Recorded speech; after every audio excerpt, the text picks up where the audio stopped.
Hey students, this is teacher Walter back again with mathematics always. We are now here dealing again with unit 1 in senior 6 complex numbers. And if you have been following us, we have done so far a lot of lessons. And I remember previously we have been talking about the argument of a complex number, and we have even seen how to find the modulus of a complex number. So, ladies and gentlemen, here we are talking about the polar form of a complex number. So, how do we find the polar form of a complex number? So, we have seen the rectangular form of a complex number, which is the following. We have two axes here, and this is the real axis where we put all the real part. We have here the imaginary axis where we put all the imaginary parts. So if we have a complex number z which is equal to x plus y I, ladies and gentlemen, we want to represent it in the Algan diagram. We shall have now here the origin, and we have here the x value, we have here the y value, and if we combine them, we get a point here, which is z, which is equal to x plus y I, ladies and gentlemen. And after all, we have seen that the distance from the origin here to the point here, the distance from the origin to the point, we've called it r, to mean the radius. For the circle, and it is also the modulus of the complex number. Ladies and gentlemen, we have seen here an angle which is between the modulus and the x-axis or the real axis. We have seen an angle here, theta, which we have called the argument of a complex number. We have seen how to find the argument of a complex number, which is equal to the argument of z, and we have seen how we find also the modulus of a complex number, which is equal to r, and is the absolute value of the complex number z, and we have seen that this is equal to square root of x squared plus y squared. These two things are very important on us, on how we shall find the polar form of a complex number. Here, ladies and gentlemen, we remember also one thing. We remember that when we have this angle theta, we can know how to find sine theta. Sine theta will be equal to what? As you remember, sine equals to opposite side over hypotenuse. This is how we find sine of an angle theta. And now, the opposite side for us will be, remember guys, the distance from here to here is the opposite side, and it is equal to y. So we shall have that it is equal to y over the hypotenuse, and the hypotenuse of this triangle is r. That's why we shall see that sine theta, ladies and gentlemen, equals to y over r. And we shall see cosine theta. Remember one thing, if we define cosine theta in a ratio, we see that cosine theta equals to the adjacent side, ladies and gentlemen, over the hypotenuse. Now, ladies and gentlemen, what is the adjacent side on our triangle here? Here we have the adjacent side, which is this. Ladies and gentlemen, the adjacent side will be equal to x, because the length here is x. So that's why it will be x over the hypotenuse, which is always r, the modulus. So we have x over r. Cosine will be now, cosine theta will be equal to x over r. Now, ladies and gentlemen, having these two things, we can get what? Something. So we shall see that sine theta equals to y over r, and cosine theta equals to x over r, and I have shown you where these things are from. Now, from this you can see another thing. From this we can see, ladies and gentlemen, we can see if we try our best to find y and x, we shall see that y equals to r sine theta, ladies and gentlemen, and we shall see that x will be equal to r. If I do cross multiplication, it will be equal to r cosine theta, ladies and gentlemen. And now, what will be the polar form of the complex number? Here now we shall replace replacing the values of x and y, replacing the values of x and y in z, which is equal to x plus yi. What are we going to get, ladies and gentlemen? We see that here we shall get x which is equal to r cos theta plus I, which is always there, y which is the r sin, I cannot even put this, it is r sin theta, ladies and gentlemen. Now, when we have this, we have replaced x by r cosine theta and y by r sin theta within the general format of the complex number z, which is equal to x plus yi. So I will definitely see that z will be equal to what, ladies and gentlemen? If you see here, there is a common factor, which is r. That's why I would like that r factor what? The remaining things, which is here cosine theta plus I sin theta. So, ladies and gentlemen, z which is equal to r cosine theta plus I sin theta is what we call the polar form of a complex number. The complex number, if a complex number is in this form, we say that this is a polar form of the complex number, ladies and gentlemen. And if you can see very well, what does it require? It requires us to find r, the modulus, and we have seen how to find the modulus, and it also requires us to find theta, which is the argument of the complex number z, and we have seen how we find it through different formulas that you have seen in the last lesson. Ladies and gentlemen, whenever they ask you to find the polar form of a complex number, make sure you find the modulus and you also find the argument, and now you write the complex number in this form. Thank you very much. I'm going to give you an example. So, ladies and gentlemen, if we have now a complex number z which is equal to x plus yi, we shall see definitely that its polar form will be r cosine theta plus I sin theta. This will be the polar form of this complex number, ladies and gentlemen. But there is a lot of ways of writing this polar form. So the polar form can also be written as r cis theta. This is another way of writing the polar form. When we write r cis theta, ladies and gentlemen, this r stands for the modulus, this c stands for cosine, this I stands for the imaginary part, and then S stands for sine. So, and theta stands for the argument. So Z, which is equal to R cis theta, is equivalent to this. It's the same thing. We can also write that Z equals to theta that Z equals to R theta. If you write this also, it will be right, it will be the polar form of a complex number. We can also write this way, that it is R, we show now the angle theta, this way. So whenever we write these four forms, all these four forms, they are there to show the polar form of a complex number. This is always the polar form of a complex number z, whenever we write these four ways. So, ladies and gentlemen, we shall go exactly to a given example, where we ask you to write z, which is equal to 1 plus I, in the polar form. Ladies and gentlemen, we remember one thing.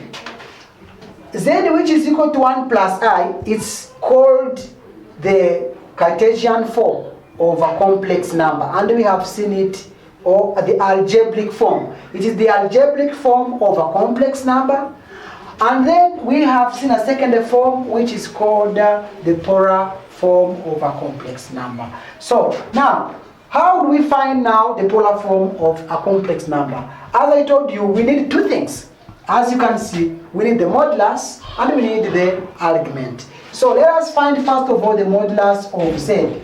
The modulus of z, which is also equal to r, this will be equal to square root, if you remember, of x squared plus y squared. And if you can see in our formula, r will be equal to what? Square root of 1 squared, because x is 1 squared, and y is also 1 plus 1 squared. And this, of course, will be 1 plus 1, square root of 1 plus 1, which will be square root of 2. This is our argument, our modulus.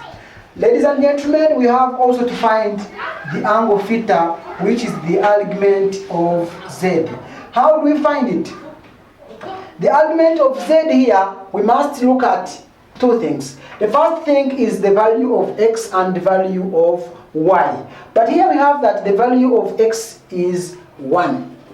And we have seen that because it is 1 and we know x is positive, 1 is positive. When you have that x is equal to 1 and this is positive, don't go for any other condition.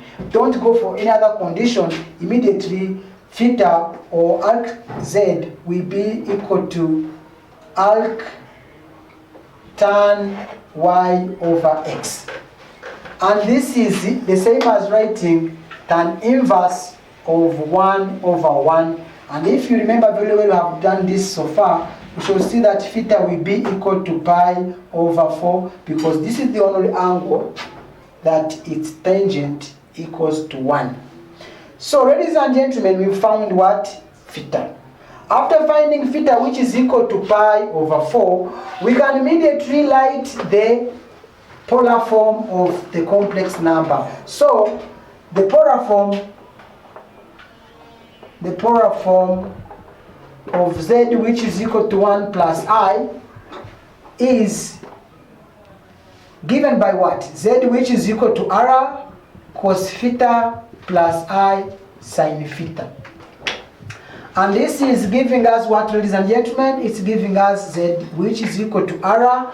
R is the modulus, and it is equal to square root of 2 factor cosine theta, and theta is pi over 4, which is the argument, pi over 4, plus I sin pi over 4, ladies and gentlemen. So this is the polar form of a complex number. So we can also have that z will be equal to square root of 2 pi over 4. If we like this also, we should be very right. We can also write that z equals to square root of 2 6 pi over 4. All these are correct. We can also write that z equals to square root of 2. The angle is pi over 4. When you write all these four forms, they give us the polar form of a complex number. Ladies and gentlemen, this is how we find the polar form of a complex number, and it just requires us to find what? To find the modulus as well as the argument, and just we use this format to show the polar form of a complex number. Ladies and gentlemen, I cannot leave you without helping you to know one thing. There is one thing that you have to always know and observe. It is possible to come from the polar form and come back to the algebraic form of a complex number. These are two forms. Here we've been able to come from the algebraic form and come back to the polar form. Now, what about from the polar form to the algebraic form? So we can come from the polar form to the complex form, to the algebraic form. An example is the same. We are going to take the same thing. So, write z, which is equal to square root of 2 cosine pi over 4 plus I sin pi over 4 in algebraic form. Now, how do we do this? It's also possible. That's why I want to show you this. do we do what? We say that z, which is equal to square root of 2 factor cosine pi over 4 plus I sine pi over 4. How do we now come back to the polar form? I mean, from the polar form to the algebraic form. We know all of us that cos pi over 4 or cos a 45 degrees equals to square root of 2 over 2. This is very well known. Plus I sine pi over 4. Sine of pi over 4 or sine 45 gives us also from the trigonometric circle, it gives us square roots of 2 over 2, ladies and gentlemen. Most of you are used with this. So, multiplying now this square root of 2 inside there by distributivity law, what do we see? We see that z will be equal to square root of 2 times square root of 2 over 2 plus square root of 2 times square root of 2 over 2i. Ladies and gentlemen, this will give us what?